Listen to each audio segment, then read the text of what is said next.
Assalamualaikum warahmatullahi wabarakatuh. Saya Melda Zahratul Janah, NIM 191105052. Di sini saya akan menjelaskan tentang ragam dan laras bahasa Indonesia, lisan dan tulisan. Ragam bahasa Indonesia dibagi menjadi dua, yaitu pengertian ragam bahasa Indonesia.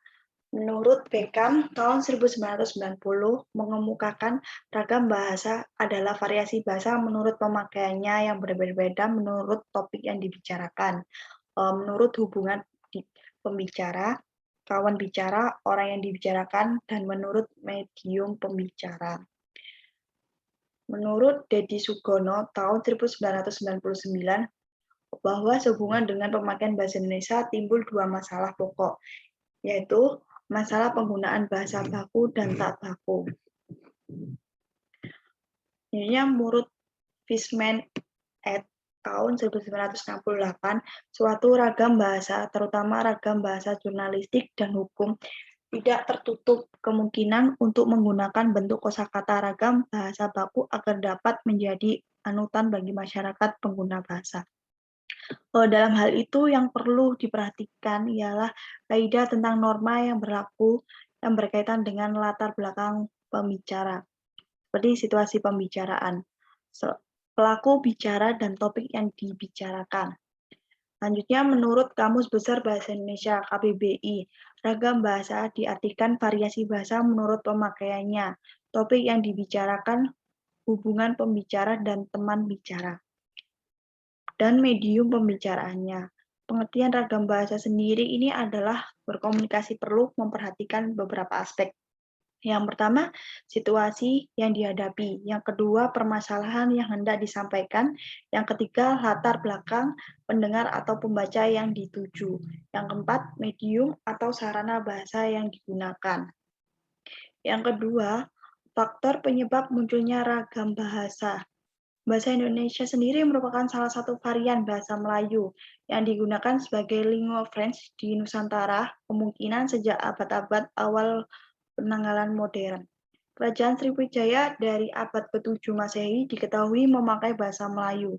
Sepertinya bahasa Melayu kuno sebagai bahasa kenegaraan. 5 prasasti kuno yang ditemukan di Sumatera bagian selatan peninggalan kerajaan itu menggunakan bahasa Melayu yang bertaburan kata-kata pinjaman dari bahasa Sangsekerta. Terdapat beberapa faktor utama munculnya ragam bahasa dapat dikemukakan sebagai berikut. Yang A, stratifikasi sosial di masyarakat. Dalam suatu masyarakat, setiap strata membutuhkan identitas sebagai penanda kolektif mereka. Salah satu penanda yang paling umum dan mudah dikenali oleh anggota masyarakat lainnya adalah bahasa. B, pendidikan. Pendidikan dapat menjadi salah satu faktor adanya ragam bahasa. C, usia. Sebagaimana kita saksikan di lingkungan sekitar kita, bahwa kelompok masyarakat pada usia tertentu memiliki ragam bahasa tertentu pula. Selanjutnya D, jenis kelamin. Dalam hal ini dapat diamati dengan cermat pada penggunaan idiom-idiom tertentu yang sering dipakai oleh kelompok laki-laki dan perempuan. Yang E, kelompok sosial. Jika stratifikasi sosial bertolak dari status dan prasti, maka kelompok sosial menyangkut pada adanya ikatan tertentu dalam suatu masyarakat. Yang F, spesifikasi ilmu atau pekerjaan. Bahwa masing-masing spesifikasi memiliki ragam bahasa tertentu sesuai dengan tuntutan keilmuan atau pekerjaan.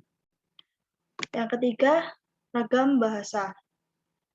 Keragaman bahasa bergantung pada perspektif yang digunakan untuk melihat fenomena kebahasaan yang berkembang di masyarakat.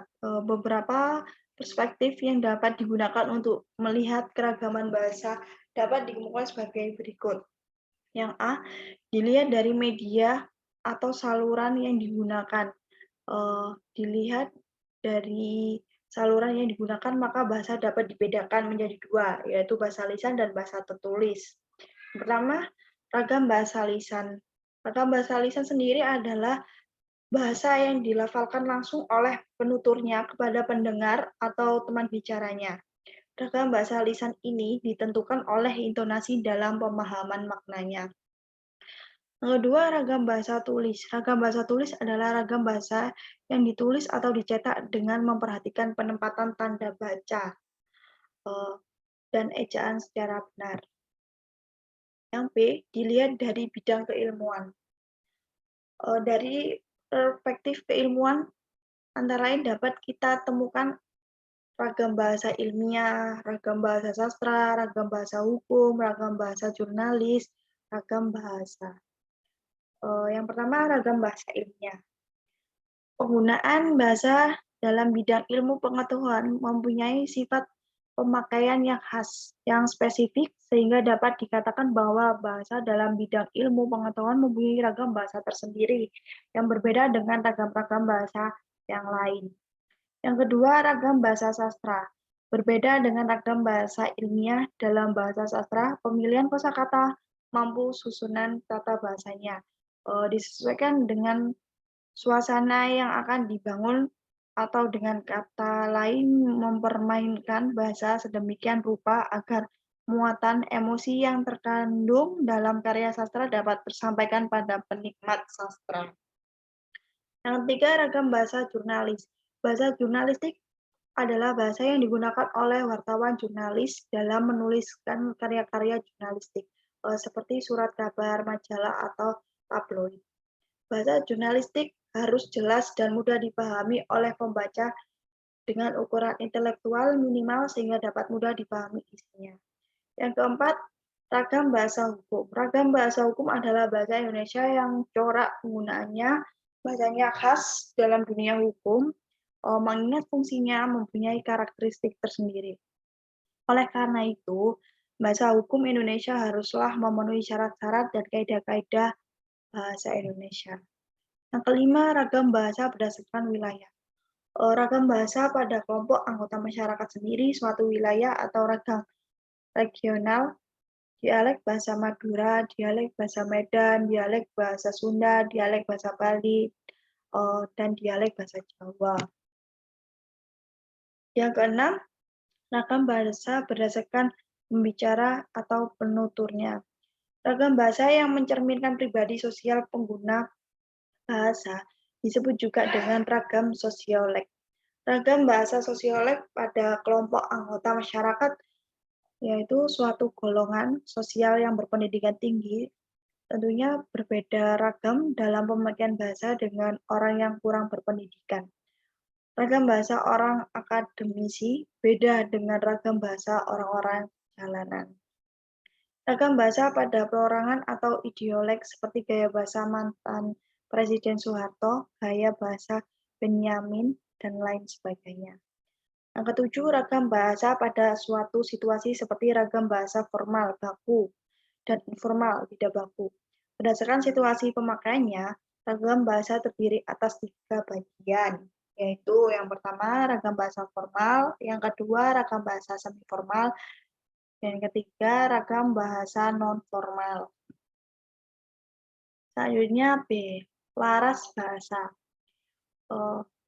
Laras bahasa sendiri mempunyai pengertian menurut Urey dan Ellis tahun 1977.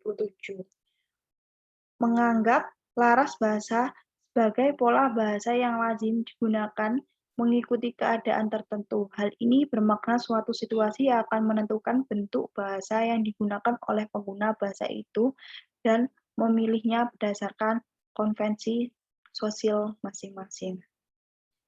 Selanjutnya, berdasarkan Reid tahun 1956 menyatakan seorang penutur dalam situasi berbeda-beda akan menggunakan laras mengikuti situasi sosial yang berlain, yaitu istilah teknik untuk menyatakan perlakuan bahasa, linguistic behavior, seseorang individu. Kedua, jenis laras bahasa Indonesia. Laras bahasa yang dapat kita temukan dalam kehidupan sehari-hari yaitu laras bahasa biasa dan laras bahasa khusus. Laras bahasa biasa sendiri adalah laras bahasa yang sering ditemukan dan digunakan oleh masyarakat luas, misalnya laras bahasa yang dipakai dalam bidang hiburan, seperti laras bahasa berita, dan penerangan, dan lain-lain. Yang B, laras bahasa khusus. Laras bahasa khusus adalah laras bahasa yang digunakan dalam pemakaian khusus, yaitu laras bahasa ilmiah yang dipakai dalam penulisan laporan ilmiah, dan lain-lain. Ketika bahasa kita berbeda pada tataran fungsi bahasa ekspresi diri, dan fungsi bahasa komunikasi, bahasa yang digunakan masuk ke dalam ragam bahasa dan laras bahasa. Yang lain, laras bahasa dimaksud kesesuaian antara bahasa dan fungsi pemakaiannya.